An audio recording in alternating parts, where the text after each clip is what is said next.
An ancient terror awakened in the east, stirring a storm that no one could have predicted. An unstoppable tide was moving on horseback, pushing entire kingdoms toward an inevitable abyss.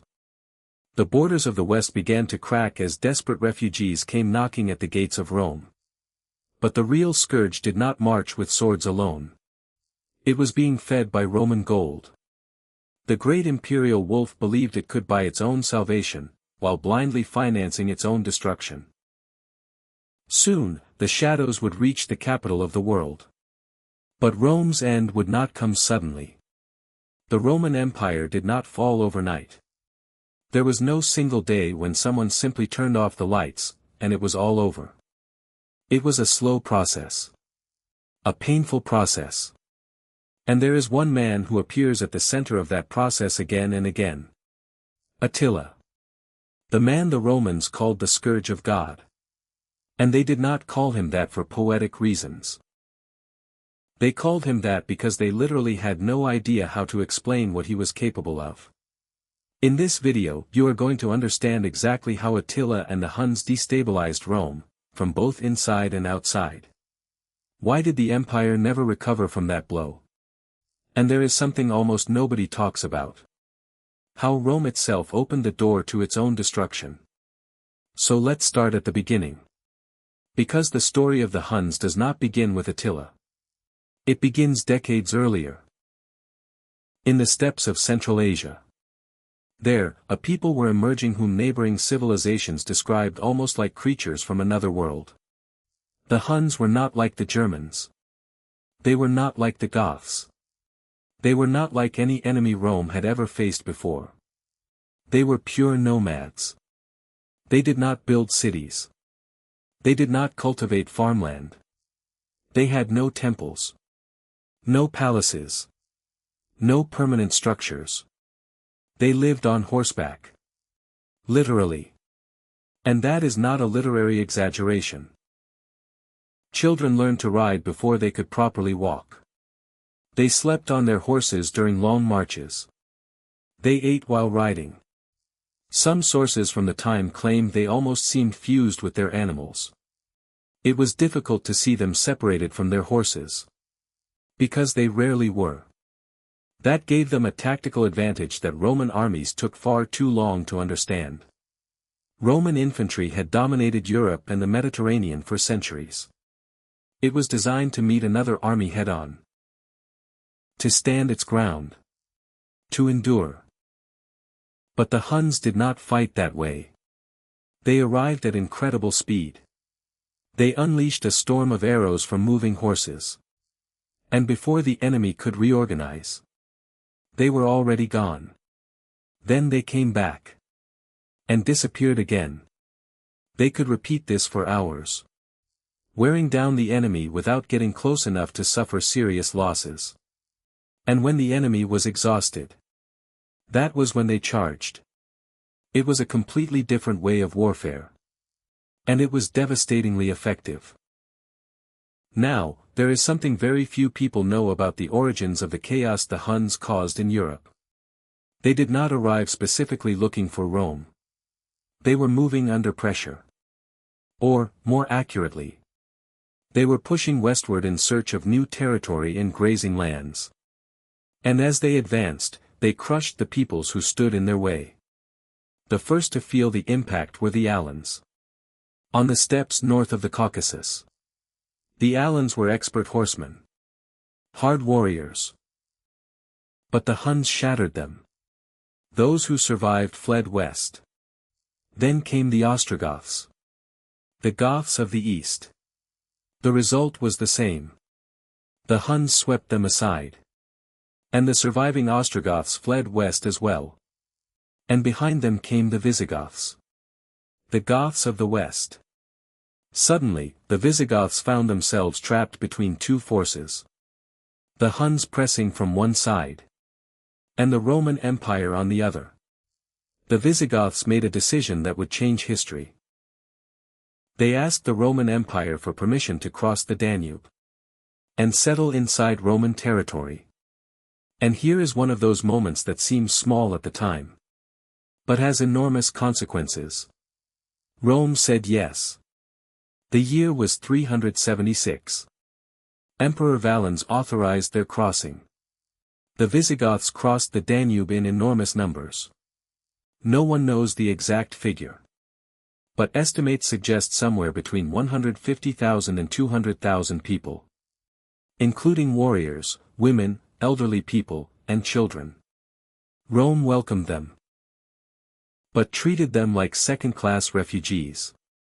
The imperial officials responsible for organizing their settlement exploited them. They stole the grain they were supposed to receive.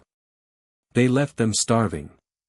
There are even records suggesting that some Visigoths were forced to trade their children for food. That is not a metaphor. That is what happened. The result was rebellion. And that rebellion ended at the Battle of Adrianople in 378. Where the Visigoths destroyed a Roman army in open battle. And Emperor Valens himself was killed. To put that into perspective, Rome had gone centuries without losing an emperor in battle. This was the first great earthquake. And behind it, more were coming. While all of this was happening, the Huns continued advancing and consolidating their power. By the late 4th and early 5th centuries, they controlled an enormous territory north of the Danube and north of the Black Sea. And Rome was paying them. That is something often left out of the story. But it is absolutely essential to understanding what happened. Rome reached agreements with the Huns. It paid them regular tribute. It even used them as mercenaries. At times, the Huns were receiving Roman gold in exchange for not attacking, while also fighting for Roman commanders in Roman civil wars. Rome needed them. And at the same time, Rome was empowering them. That combination never ends well. And it was in this world that Attila was born. His exact year of birth is uncertain, but it is generally estimated to have been around 400 AD. He grew up in an elite clan. His family was the ruling family of the Huns. His uncle, Rugila, had united the different Hun tribes under a single leadership, and established the first major formal negotiations with the Eastern Roman Empire, based in Constantinople. When Rugila died around 434, power passed to his nephews, Attila and his older brother, Bleda. Ruling together as brothers in that world was a recipe for conflict. And that is exactly what happened. But during the first years, they ruled together successfully. And they continued the strategy that was already working. Pressure Rome. And extract more gold. More concessions. More advantages. In 435, they signed the Treaty of Margus. Under the agreement, the Eastern Roman Empire promised to pay the Huns 2,700 pounds of gold every year. 2,700 pounds of gold. Every single year. Just to keep them from attacking. That tells you everything about how much Rome feared them. Attila was not the kind of leader most people imagine when they think of a barbarian conqueror. Roman ambassadors who met him personally left detailed descriptions. And they are fascinating. He was of medium height. Broad-shouldered. With a large head. Small, piercing eyes. And a thin beard streaked with gray. He walked with arrogance. He often looked sideways, as if weighing every person standing before him. But at banquets, something strange happened. While his generals ate from gold and silver plates, Attila ate from wooden dishes. No jewels. No unnecessary displays of wealth. It was deliberate. He did not need to prove anything. Everyone already knew who he was. He was intelligent, calculated, and far more politically sophisticated than many Roman diplomats expected. He understood the divisions inside the Roman Empire perfectly. He knew that the Eastern and Western empires did not coordinate well. He knew which generals were rivals, which emperors were weak, which officials were corrupt. And he used all of that information with precision. He did not attack on impulse. He attacked when he had calculated the consequences. Around 445, Bleda disappeared. The official Hun version of what happened was never clear. The story circulating in Rome was that Attila had ordered his brother's death. It is certainly possible. From that moment on, Attila became the sole ruler of the Huns. And everything accelerated dramatically. The Eastern Roman Empire was the first to feel the full force of the attack. In 447, Attila crossed the Danube with a massive army. He devastated cities across the Balkans. Cities were destroyed. Entire regions were ravaged. One city was left so thoroughly devastated that years later, visitors claimed the bones of the dead still covered the fields surrounding its ruins. Attila advanced all the way to the outskirts of Constantinople. But he did not take the city. The Theodosian walls were practically impregnable to any army of the period that lacked sophisticated siege equipment. But Attila devastated everything outside those walls. And forced the Romans into another agreement. Now the annual tribute increased to 6,000 pounds of gold. Double the previous amount. That tells you everything about the situation in the Eastern Empire. They preferred to pay enormous fortunes, rather than face Attila in open battle. Then Attila turned west. And here comes something very few people know. Because it sounds almost unbelievable.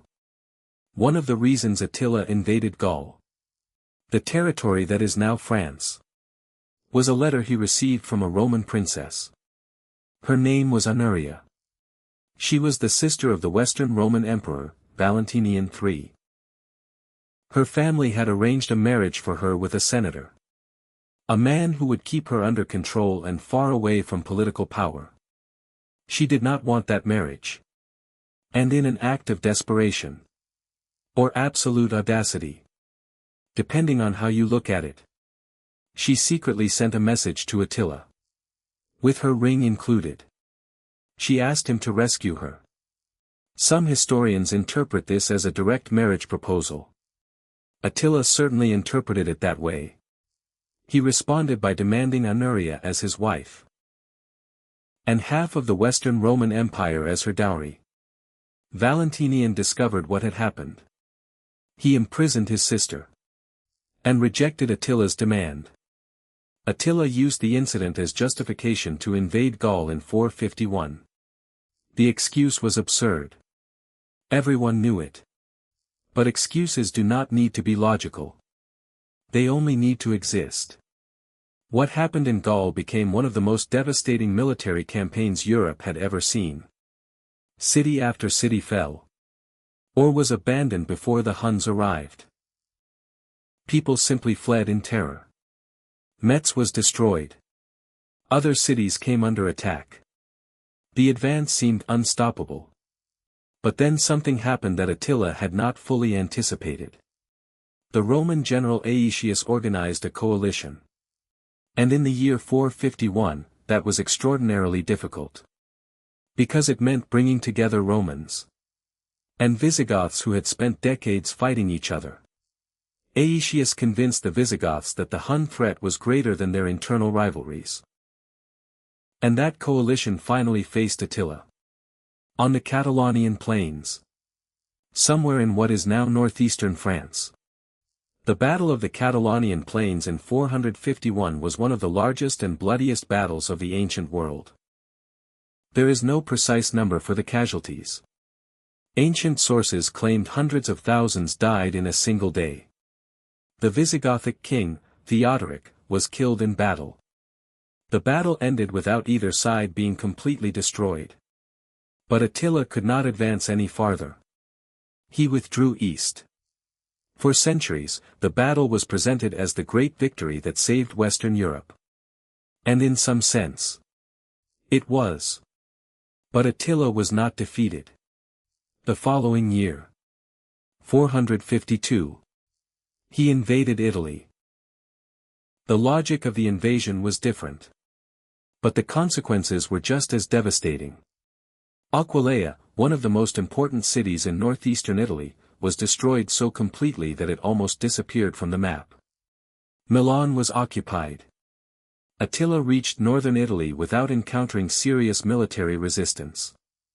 The Roman army was exhausted and badly weakened. Emperor Valentinian himself fled Ravenna for safety. And then something happened that has all the characteristics of a story that grew with time. Pope Leo I went personally to meet Attila. It was a meeting between the most powerful religious leader in the West and the man who had devastated two empires.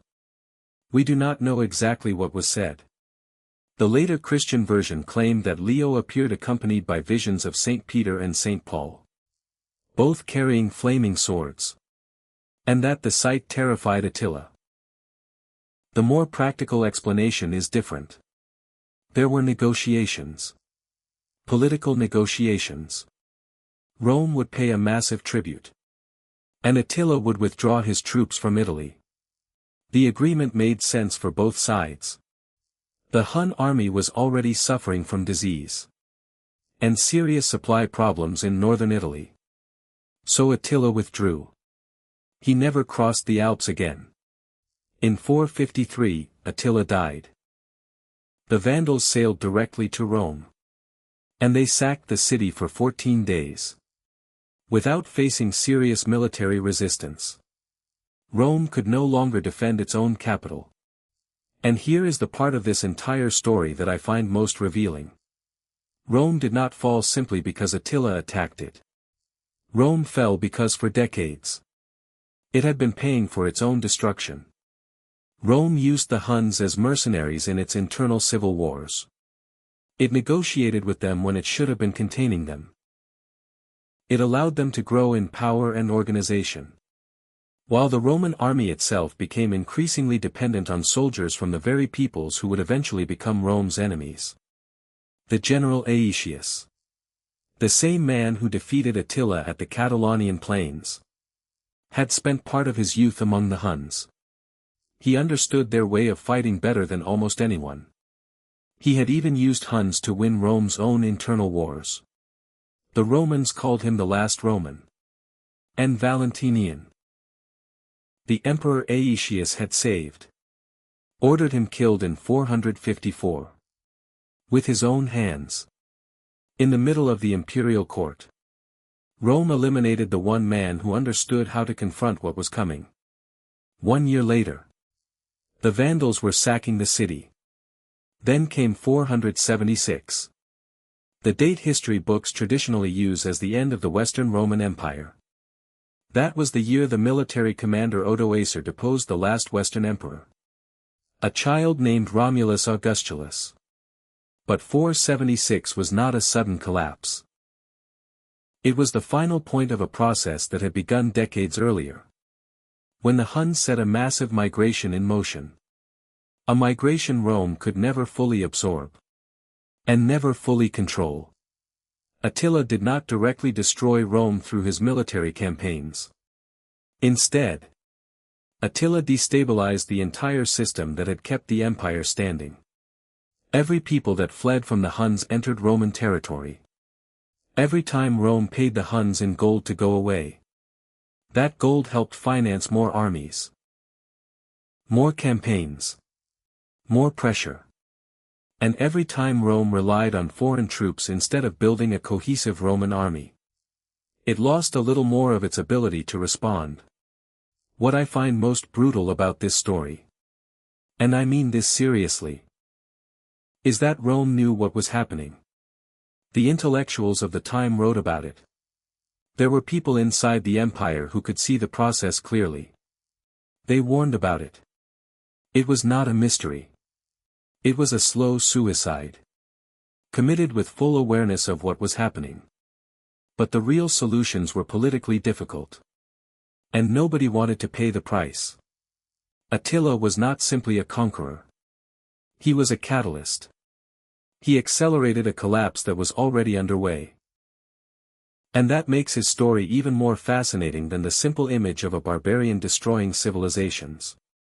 He was an extraordinarily intelligent political leader, who understood the weaknesses of his enemies better than many Romans did. And he exploited those weaknesses systematically for nearly 20 years. The Western Roman Empire would survive for roughly another 25 years after Attila's death, before disappearing formally. But the real blow, the one that broke the backbone of the system, had already happened while Attila was alive. When he died on that wedding night in 453, the empire was already wounded in a way from which it would never recover. And the Huns themselves disappeared from history almost as quickly as they had appeared. They had no cities of their own, no permanent political structure, no lasting system to hold them together. And without the constant warfare that had unified them, they dissolved into other peoples. The Huns existed as a political and military force in Europe for less than a century. But in that short time, they changed the map of the continent in a way that still shapes Europe today. The kingdoms that emerged from the ruins of the Roman Empire. The Visigothic kingdom. The Frankish kingdom. The Ostrogothic kingdom. The Burgundian kingdom. All of these states, which eventually became ancestors of modern European nations, existed in part because the Huns pushed these peoples westward. And Rome could no longer contain them. The story of medieval Europe begins on the Asian steppes, where the Huns decided to move. And that is what makes this story so powerful. It is not simply the story of a violent man who destroyed things. It is the story of how the movement of one people, at one end of the continent, created a chain reaction that completely redesigned the known world in less than a century. And at the center of that process, during its most critical years, was Attila. The man the Romans called the Scourge of God. The man they feared so deeply that they paid him fortunes simply to stay away. And yet, he moved whenever he wanted. No.